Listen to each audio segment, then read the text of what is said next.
శివానుగ్రహం, శివుడు శాసిస్తాడు.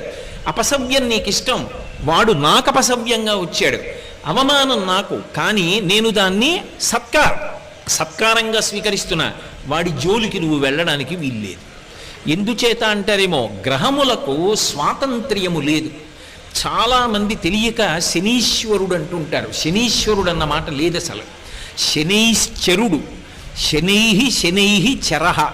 ఆయన చాలా మెల్లగా కదులుతాడు, మిగిలినటువంటి గ్రహాల్లాగా కదలడు, చాలా మందంగా కదులుతాడు. కాబట్టి మందుడు అని ఒక పేరు ఆయనకి.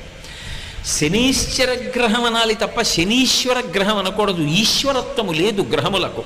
అవి మేమీ ఫలితం ఇచ్చి తీరుతాం అనవు.